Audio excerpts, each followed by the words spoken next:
Welcome to another episode. I keep on saying that, don't I? It's a bit of a cliche.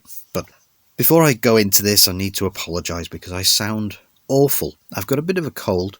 I've got a bunged up nose, so I'm a bit muffled. So I apologise if some of the things I say might not be clear. But I thought I'd update you on the progress of these camera lens converters that I've been working on.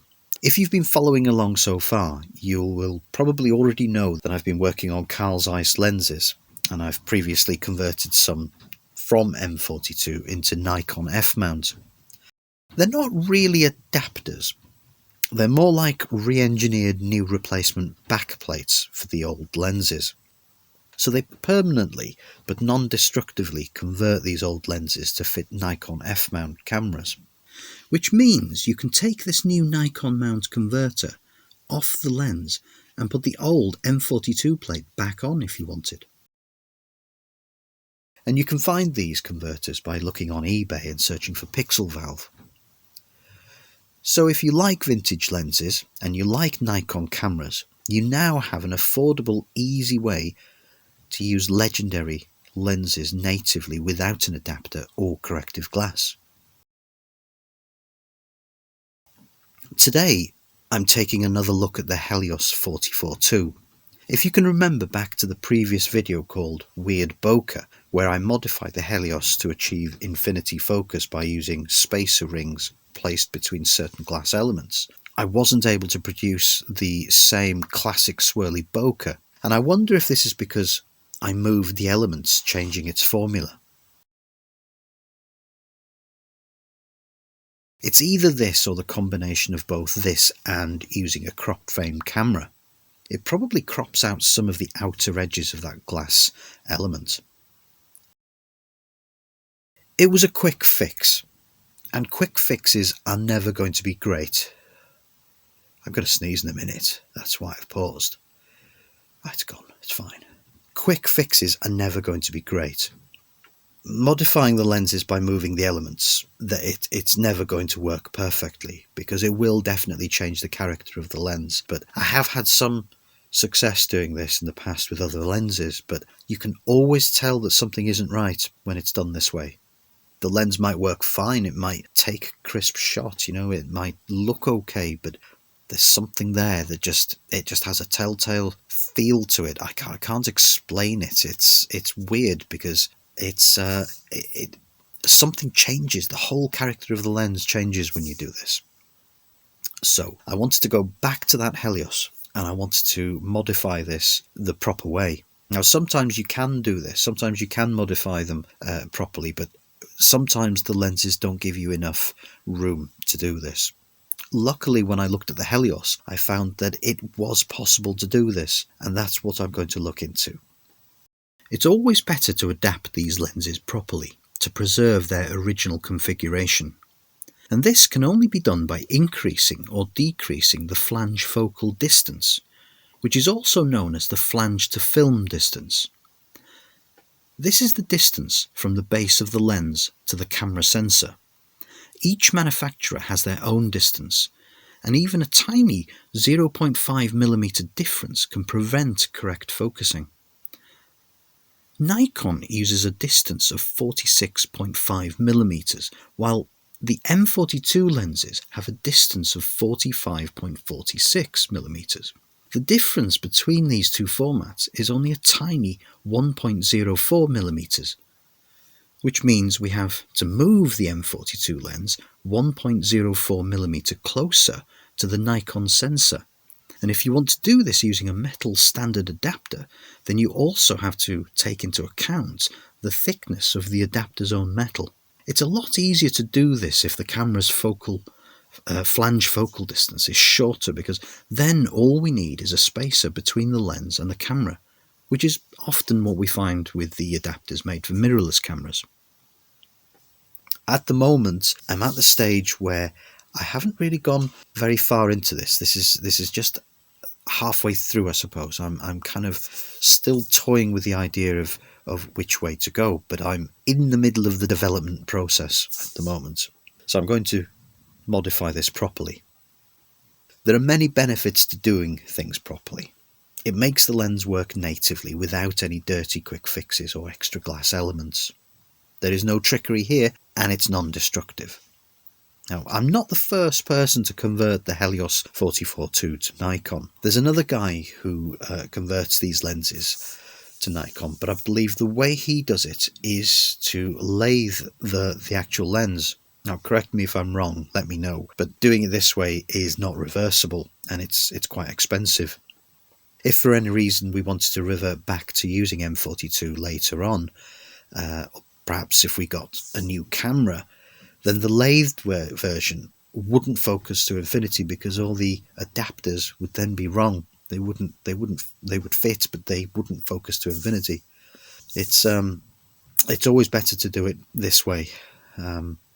Right, so I'm going to go back outside to the workshop now to think about how I could modify this old Helios lens.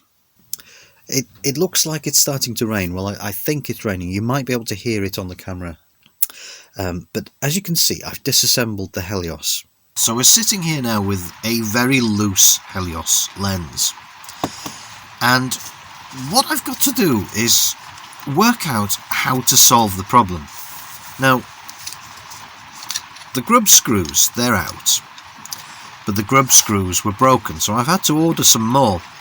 Now, it's not easy to order these things because when I measured these grub screws, they were 1.3 millimeters in diameter, and there is no M1.3. So I discovered that they were actually something called BA12, which is a imperial kind of screw.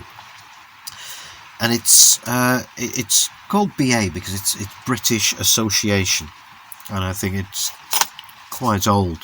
But what the British Association BA screws were doing in Russia in the last, well, probably in the Cold War, I don't know. I don't know why Russia would be using British standards. That's really weird. To me, that sounds really weird. But if anyone knows, let me know. That'd be a cool little thing to find out. You see, I've grown up with millimeters and centimeters in the metric system, so I'm not really an expert in imperial. Anyway, so this is all loose, and my screws, my replacement Helios screws are on their way. The problem we've got is to figure out how to make this part. This is the key. So the helicoid and everything is in there, and we don't need to touch any of that. This is the part we need to replace. So theoretically, if we can replace this part with a Nikon bayoneted version of this, then that's all that needs to be done. So when it comes to you getting one of these and assembling this, all you'd need to do is take out a few grub screws, replace this, and put it all back together. It shouldn't be difficult. What's that? 6 screws? I'm sure anyone can do that. But we still have the problem of trying to design a part for this thing. So the way I'm going to start doing it is by measuring this, by taking the details and converting this into CAD. Now, all I need to really do is turn this M42 screw into a Nikon F Mount bayonet, and I would need it to sit about there. I don't know if you can see that, but I'd need to sit this bayonet and flange plate about there. Now, that's not a big problem, that's easy. The difficult part about this is knowing what to do with this locking hole. Now, we need a locking hole with the Nikon. And to have a locking hole, you need a flange plate. And of course, that sticks out a bit. Now, let me explain what I mean. Let me show you what I mean. So, to put this back, I just need to line up that little groove. It might be there. Oh, is that it? No, there it is. So I put that back on. Okay, now imagine that this bayonet is part of that little tube that we just took off. Now, the problem is, I've got to put this on first, And then I've got to put this on, which locks that in place. And then I've got to put this on, which does the focusing. But of course, with the flange plate there, none of these things will go on. And we have to put this on first before we put those on. So that's the problem. Now, at the moment, I'm still sort of trying to decide how to go about this. But my first thoughts on this is to put the bayonet on here and then apply the flange after, like perhaps something that is put on around that, because it doesn't need to, it's not, you know, the flange plate is not going to be the structural part of this. This tube is actually the structural part. This is the piece that is going to take the weight of the lens. So by making that one part, I think we can get away with having the flange plate as a separate piece. Now, I don't know whether to put that on as a screw or a clamp, so I'm still undecided at the moment. When I've got more on this, I will keep you updated.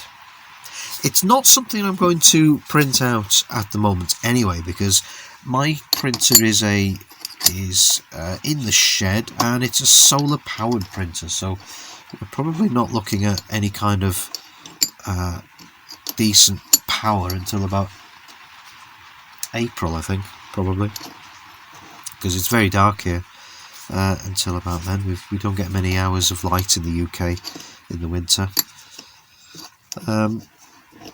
And that's where I'm up to at the moment. So if you have any suggestions, of course, that would be great. But that's what I'm doing at the moment. So I haven't forgotten about any of these lenses. I am still working on them and working on other things, of course. But yeah, the Helios is the one that's going to be next, which is, it's under development right now, actually. So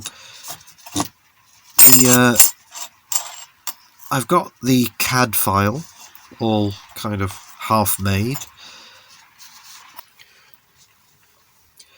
Once I've solved the problem, once I think I've got it in my mind roughly how I'm going to go about making this part, then I move away from the examination and sort of tear down stage, and I go to the CAD stage.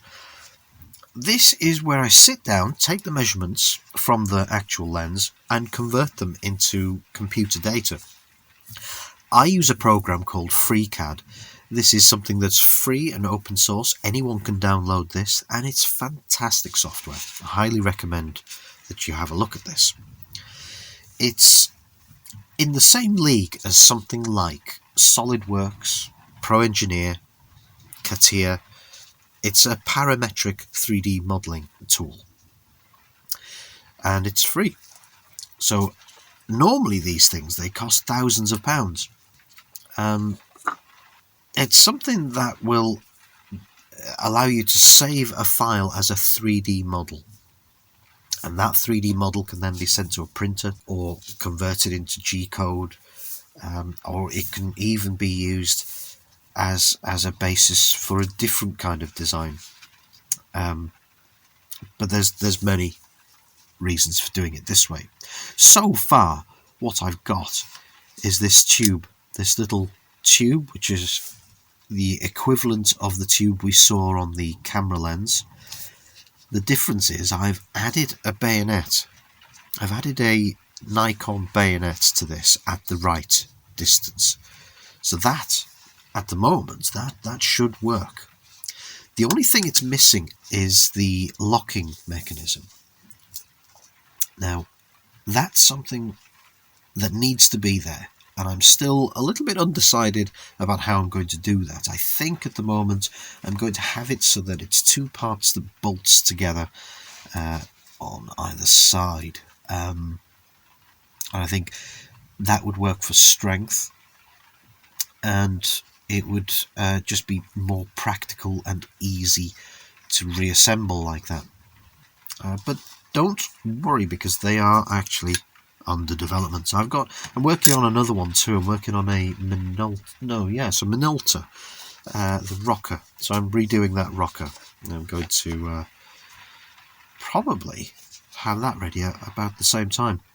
So stay tuned, and hopefully we'll have an update again for you at a later stage. So thanks for watching.